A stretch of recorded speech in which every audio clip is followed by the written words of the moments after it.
Cela fait plus de 2 ans que je répare du matériel électronique dans l'église.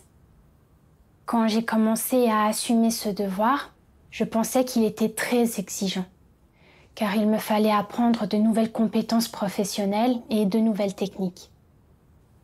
J'étais disposée à y consacrer du temps et de l'énergie pour l'étudier en profondeur. Et je n'avais pas peur de souffrir ou de payer un prix. Les frères et sœurs autour de moi estimaient que je portais un fardeau dans l'exécution de mon devoir. J'étais très heureuse d'entendre cela. Mais au fil du temps, après avoir accompli cette tâche pendant longtemps, j'ai pu acquérir une certaine maîtrise des compétences techniques. Et le travail se déroulait relativement bien. J'ai alors commencé à sentir que ce devoir était ordinaire et monotone. Face à un travail répétitif et aux mêmes opérations toute la journée, je me suis dit, devrais-je vraiment continuer ainsi indéfiniment? C'est trop monotone. Côté technique, j'ai acquis le niveau nécessaire pour m'en sortir. Je sais résoudre la plupart des problèmes que je rencontre, donc rien ne me pose vraiment de difficultés. Continuer ainsi serait trop ennuyeux. Ce serait mieux si je pouvais faire un autre devoir et évoluer dans un nouvel environnement. Je serais en contact avec de nouvelles personnes, de nouvelles situations et de nouvelles choses. Et peut-être que je serais alors plein d'entrain pour faire mon devoir. Même si je ne maîtrise pas les compétences professionnelles, je pourrais toujours apprendre à partir de zéro, et ce serait très bien. J'ai voulu rencontrer mon superviseur pour discuter de mes idées. Mais je me suis dit que cela faisait longtemps que je faisais ce devoir, et qu'on ne trouverait pas quelqu'un d'approprié pour reprendre mon devoir immédiatement. Alors je n'ai rien dit. Pourtant, en ne disant rien, mon cœur se sentait réprimé et découragé. Chaque jour, je réparais le matériel machinalement. Je n'étais ni appliquée ni soigneuse dans tout ce que je faisais. Et je passais mes journées à végéter. Parce que je ne faisais pas mon devoir avec soin, les équipements que je réparais tombaient souvent de nouveau en panne. Et parfois, ils devaient être réparés plusieurs fois. Une réparation d'ordinateur qui aurait dû me prendre 3 jours s'étalait sur 5 jours, voire plus. Ce qui empêchait mes frères et sœurs de l'utiliser. Un jour, j'ai pris un ordinateur et en voyant qu'il s'agissait d'une panne courante, cela m'a agacée. Et j'ai bâclé la réparation juste pour m'en débarrasser. Ensuite, mon frère partenaire a découvert que l'ordinateur avait encore un défaut lorsqu'il l'a vérifié et qu'il nécessitait un nouveau démontage et une autre réparation. Une autre fois, le superviseur m'a demandé d'enseigner à 2 nouveaux frères, Wugming et Zengyan, comment réparer les équipements. J'ai simplement expliqué rapidement comment gérer les pannes courantes, puis j'ai laissé les 2 frères s'entraîner à réparer eux-mêmes. Quelques jours avaient passé et l'équipement n'était toujours pas réparé. Alors je suis allée m'informer pour comprendre ce qui se passait. Wugming a dit que l'équipement était en train d'être réparé. Je me suis dit, ce type d'équipement n'est vraiment pas compliqué à réparer. Pourquoi n'a-t-il pas encore été réparé? Passons, s'ils sont en train de le réparer, ça ira. Après quelques jours de plus, ils n'avaient toujours pas réparé l'équipement. Mais je les ai simplement incités à avancer. Et je n'ai pas vraiment cherché à comprendre leurs difficultés, ni l'avancée de la réparation. Encore 2 jours sont passés avant que je découvre qu'ils n'avaient pas maîtrisé l'étape décisive, de sorte qu'ils n'avaient fait aucun progrès. Lorsque j'ai vu que les problèmes s'accumulaient dans mon devoir, freinant les progrès, et que tout le monde en pâtissait, je me suis sentie coupable dans mon cœur. J'ai pris conscience que c'était le résultat de ma façon de faire mon devoir de manière superficielle. Et j'ai donc cherché les paroles de Dieu pour résoudre mon état. J'ai lu les paroles de Dieu. Dieu Tout-Puissant dit « Les personnes qui aiment être superficielles ne sont dotées ni de conscience ni de raison. Leur humanité est pauvre, elles ne sont pas dignes de confiance, et on ne peut vraiment pas compter sur elles. Le Saint-Esprit fera-t-il son œuvre sur de telles personnes? Absolument pas. Ainsi, ceux qui aiment être superficiels dans leurs devoirs ne seront jamais perfectionnés par Dieu, et il ne les utilisera jamais. Ceux qui aiment être superficiels sont tous fourbes, pleins de motifs malfaisants et totalement dépourvus de conscience et de raison. Ils agissent sans principe ni limites inférieures. Ils agissent uniquement selon leurs propres préférences et sont capables de faire toutes sortes de mauvaises choses. Toutes leurs actions sont fondées sur leur humeur. S'ils sont de bonne humeur et qu'ils sont contents, alors ils feront un petit peu mieux. S'ils sont de mauvaise humeur et qu'ils sont mécontents, ils seront superficiels. S'ils sont en colère, ils peuvent être arbitraires et imprudents et retarder les affaires importantes. Ils n'ont pas du tout Dieu dans leur cœur. Ils laissent simplement passer les jours, ils ne font rien et ils attendent la mort. Les personnes sans cœur n'ont pas de limite inférieure dans leurs actions. Rien ne peut les restreindre. De telles personnes peuvent-elles gérer des affaires selon leur conscience? Non. Pourquoi? Elles ne sont pas dotées de normes de conscience, ni d'humanité, ni de limites inférieures. C'est exact. Elles ne sont pas dotées de normes de conscience dans leurs actions. Elles agissent en fonction de leurs préférences et font ce qu'elles souhaitent selon leur humeur. Les résultats qu'elles obtiennent dans l'accomplissement de leurs devoirs, bons ou mauvais, dépendent de leur humeur. Si elles sont de bonne humeur, les résultats sont bons, mais si ce n'est pas le cas, les résultats sont mauvais. Est-il possible d'atteindre un niveau acceptable en faisant son devoir de cette manière? Elles font leur devoir en fonction de leur humeur, et non des vérités principes. Ainsi, il leur est très difficile de mettre la vérité en pratique et d'obtenir l'approbation de Dieu. Ceux qui agissent selon leurs préférences physiques ne mettent pas du tout la vérité en pratique. Beaucoup de gens accomplissent leurs devoirs de manière superficielle, sans jamais les prendre au sérieux, comme s'ils travaillaient pour des non-croyants. Ils font les choses d'une manière sommaire, superficielle, indifférente et négligente, comme si tout n'était que plaisanterie. Pourquoi? Ce sont des non-croyants qui rendent service, des incrédules qui accomplissent des devoirs. Ces personnes sont particulièrement malicieuses. Elles sont dissolues et débridées, et elles ne sont pas différentes des non-croyants. Quand elles font des choses pour elles-mêmes, elles ne sont certainement pas superficielles. Alors, pourquoi ne sont-elles pas du tout sérieuses et diligentes quand il s'agit d'accomplir leurs devoirs? Quoi qu'elles fassent, quel que soit le devoir qu'elles accomplissent, il y a chez elles une nature joueuse et espiègle. Ces personnes sont toujours superficielles. Il y a une forme de malhonnêteté chez elles. De telles personnes ont-elles de l'humanité? Elles n'en ont certainement pas, et elles n'ont pas non plus le moindre degré de conscience et de raison. Comme des ânes ou des chevaux sauvages, elles ont besoin d'être constamment gérées et supervisées. Elles trompent et dupent la maison de Dieu. Cela signifie-t-il qu'elles possèdent la moindre croyance sincère en lui? Se dépensent-elles pour lui?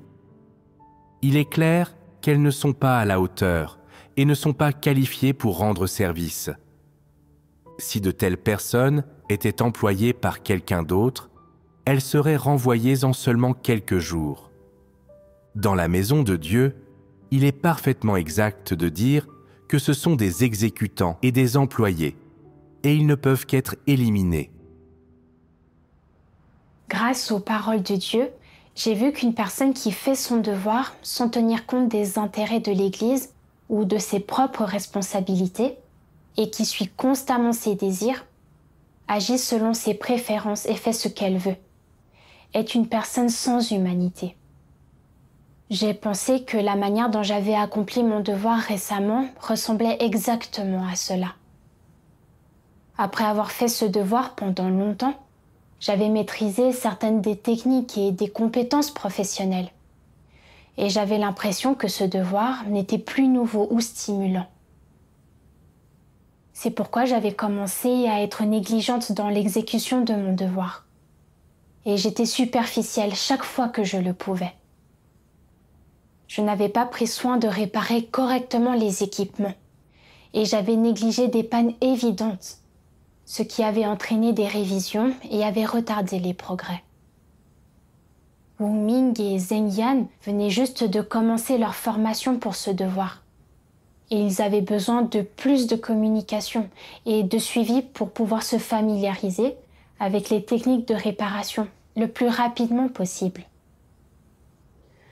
Cependant, je n'avais pas porté un fardeau et je ne les avais pas guidés de manière détaillée.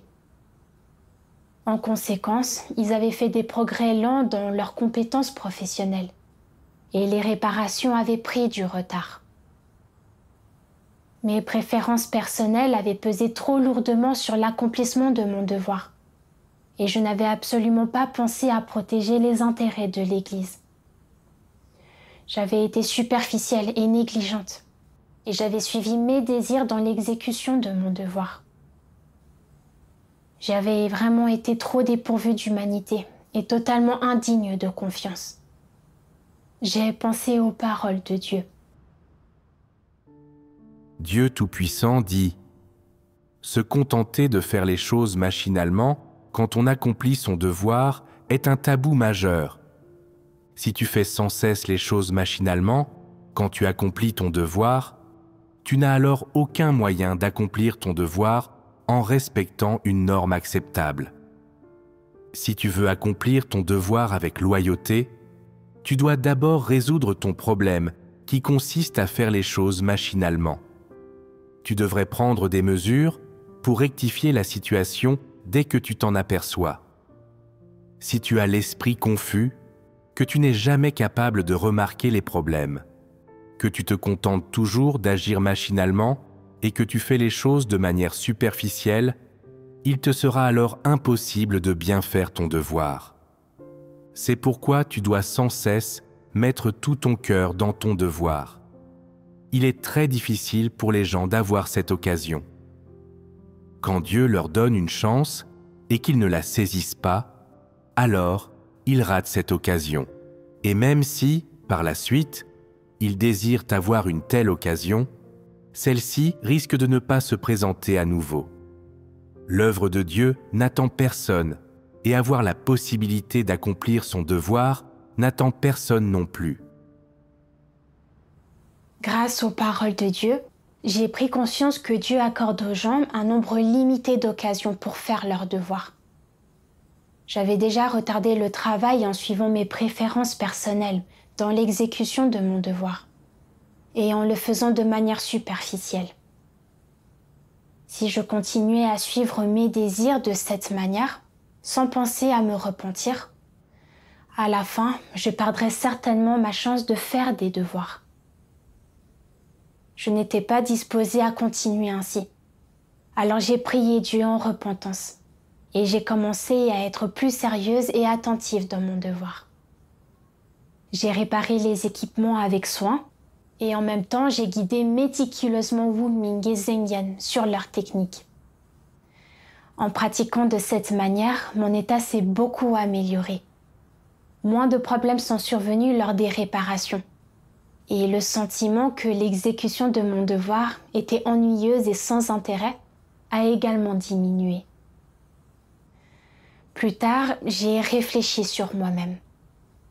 Pourquoi, après avoir fait ce devoir pendant une période relativement longue, avais-je fait preuve d'ennui et de lassitude, et avais-je commencé à être superficielle? Quelques jours plus tard, j'ai lu les paroles de Dieu. Dieu Tout-Puissant dit « Si nous disons qu'aimer les sensations fortes est un tempérament corrompu, alors de quel type de tempérament corrompu s'agit-il? Est-ce de l'arrogance, de la fourberie ou de la méchanceté? Cela n'a aucun rapport avec un quelconque type de tempérament corrompu. Alors, de quel genre de problème s'agit-il? C'est un problème d'humanité. De quel type de problème d'humanité s'agit-il? Est-ce quelque peu déplacé? C'est se conduire de manière inappropriée et d'une façon qui dépasse les limites, aimer les sensations fortes et être agité. L'agitation indique un manque d'humanité normale. Cela n'implique pas la conscience, mais reflète principalement un manque de rationalité dans l'humanité normale. De telles personnes ne peuvent pas s'en tenir à une tâche ou faire leur devoir d'une manière qui respecte les règles et soit consciencieuse. Elles sont incapables de faire les choses comme les adultes.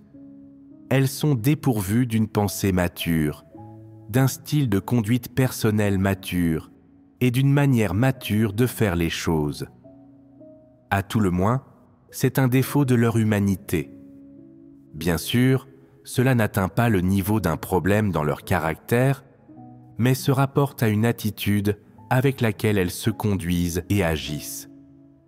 Aimer la nouveauté et les sensations fortes, être inconstantes dans tout ce qu'elles font, être incapable de persévérer, être agité et inapproprié, et toujours vouloir rechercher des sensations fortes et essayer des choses nouvelles et fantaisistes. Les problèmes de ce type relèvent des défauts d'humanité.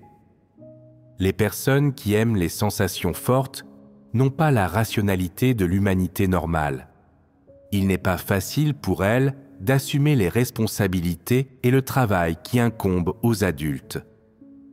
Quel que soit le travail qu'elles font, à partir du moment où elles le font pendant longtemps et qu'il perd sa nouveauté, elles le trouvent ennuyeux, perdent l'intérêt à le faire et veulent chercher un sentiment de nouveauté et de sensations fortes.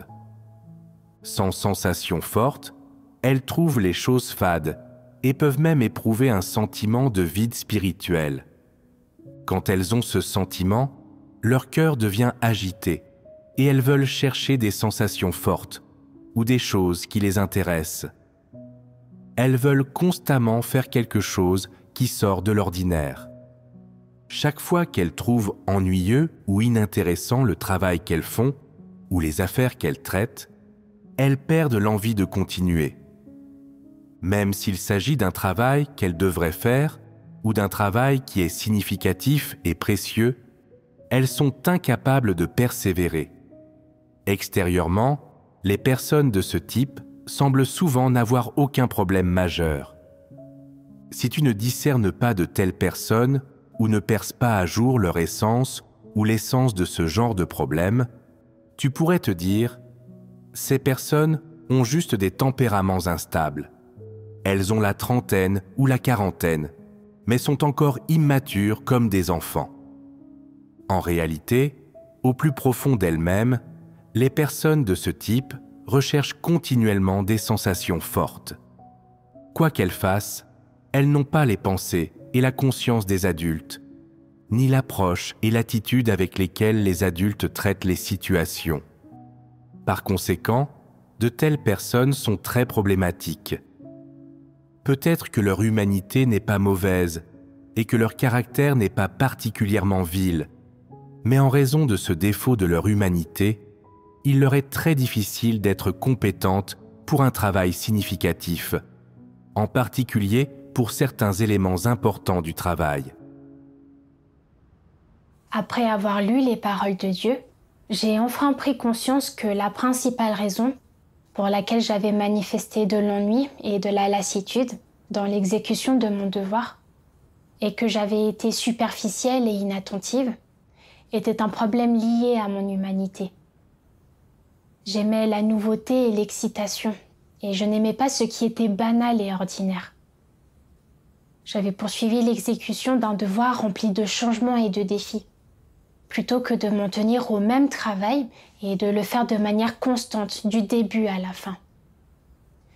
C'était comme quand j'avais commencé à faire mes devoirs de réparation.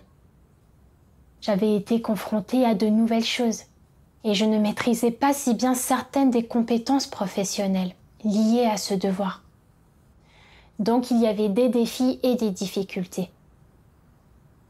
Je pouvais vivre de nombreuses expériences nouvelles et excitantes dans l'exécution de mon devoir. Alors j'appréciais ce devoir et j'étais disposée à payer un prix.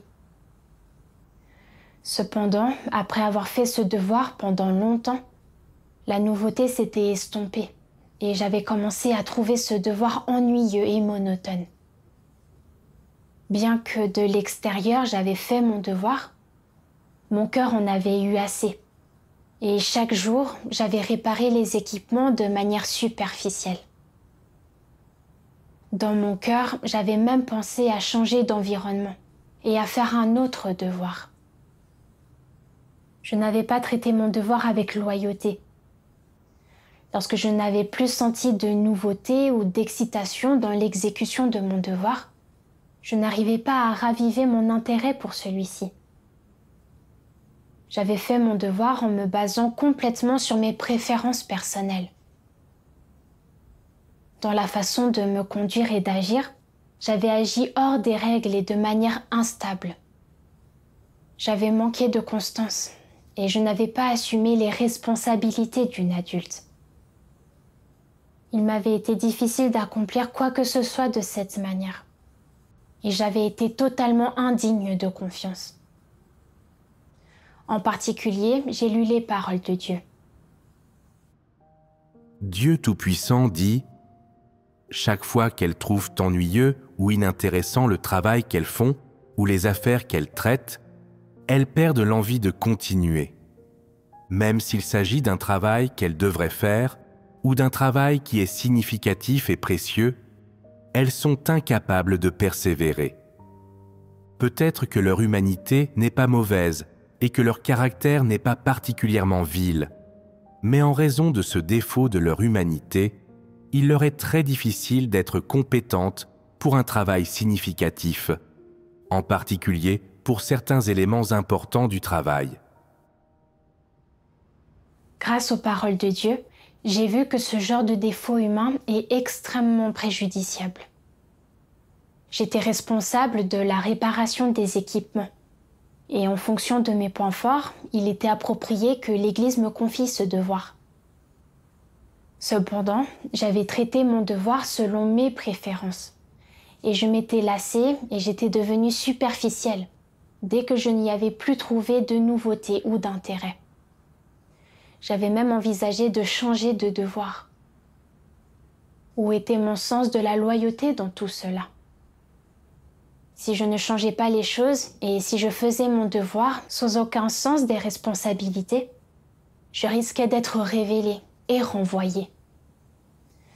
Quand j'ai compris cela, j'ai pensé à Noé, qui a persévéré dans la construction de l'arche pendant 120 ans.